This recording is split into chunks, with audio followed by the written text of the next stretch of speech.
Hey, here we are with Chrissy from Dorset with Love, based down in Dorset. Tell us quickly about your name, your company name, and 30-second introduction. Hi, I'm Chrissy from Dorset with Love. We are based in North Dorset. We started from Dorset with Love about 13 years ago when I was on maternity leave with my second child, and it's just not stopped growing, and it's taken us by surprise, but we love what we do. Perfect. Right, let's kick off with the first question. Good food is?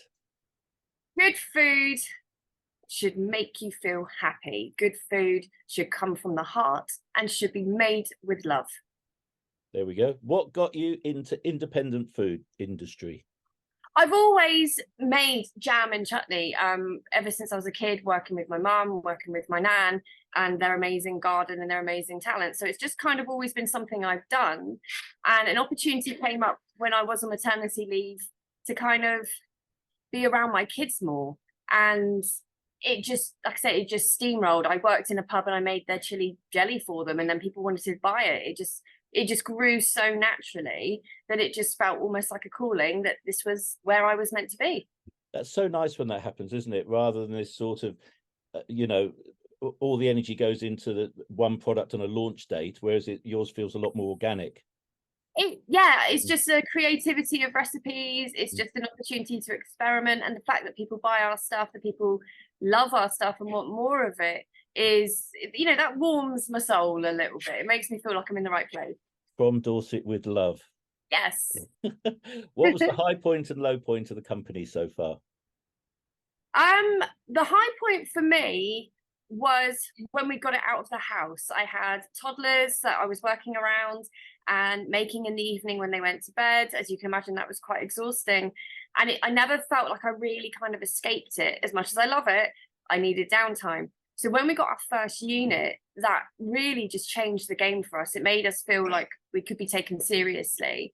And obviously high points, another high point was when we were on a Sunday brunch, and we had our pear walnut chutney featured, and that just happened to coincide with when we moved into our brand new unit. The low point for us, I think, was COVID, trying to homeschool 2 kids and run a business. On top of all the other Brexit stresses we had at the same time. It has been an endurance battle for that, and I'm sure a lot of other traders will understand where I'm coming from. So what's one thing that you would do differently if you could start over again? Yeah, one thing we do differently. We've had a very intense learning curve because we weren't from a food background and business. So I think what I would do again was perhaps prepare myself more about what it is we represent and what we want our USP to have been. I think just doing it because I loved it made it a bit sporadic and a bit sketchy, especially to start with in the first few years. So that might be part of the charm of From Dorset with Love. But I think for my own sanity, having a bit more structure, having a bit more knowledge of what I was letting myself in for, might have made it slightly less stressful at the beginning. Is that more around the business side?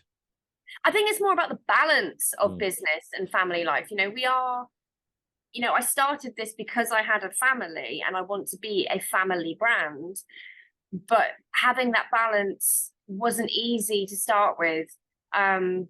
But we get there. You make mistakes and you learn. That's the perk of making mistakes, is it gives you opportunities to learn, and we've definitely had a few of those. So I say to people ask me questions about how I know so much, and I just say I'm old and I've made lots of mistakes.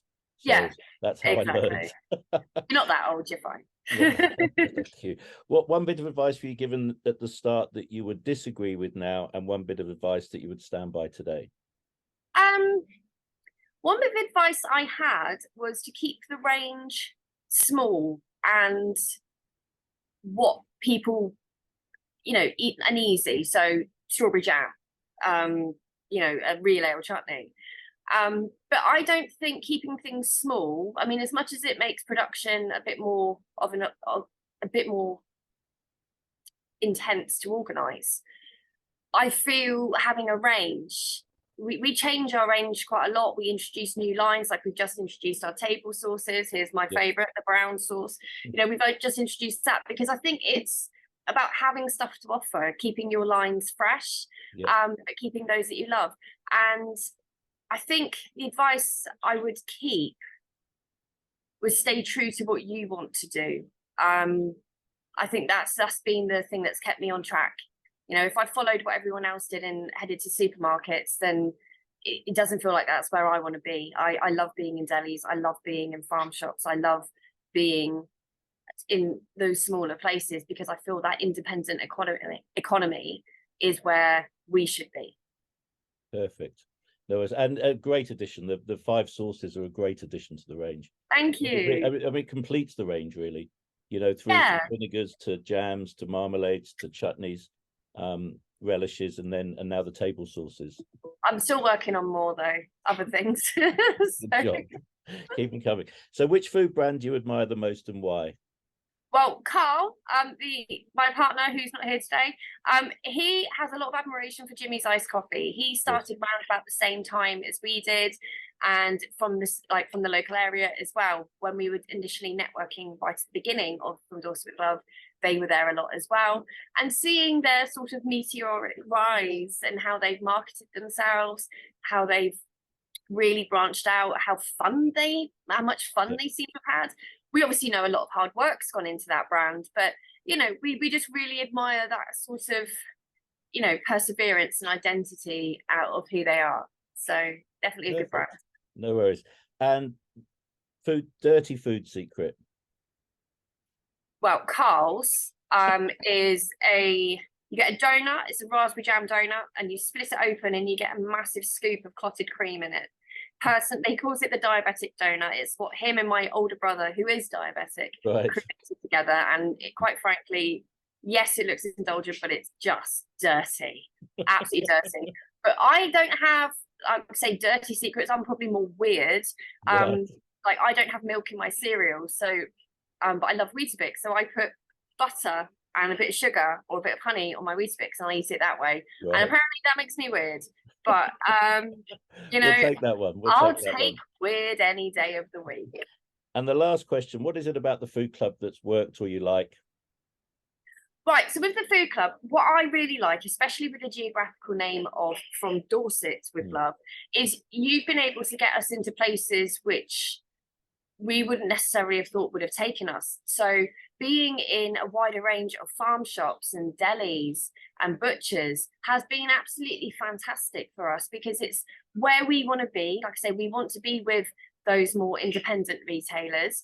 And it's great that it's given us such a bigger spread, so to speak, a spread, get it, fun, of our products and our customer base. So we really love being with Artisan Food Club because of just how far you've taken us, really. That's beautiful. Chrissy, thank you so much. I think we've actually managed to keep on time today, so that's really great. It's really hard. Thank you so much. Wish Carl the best and we'll speak soon. No worries. Cheers. Thank you.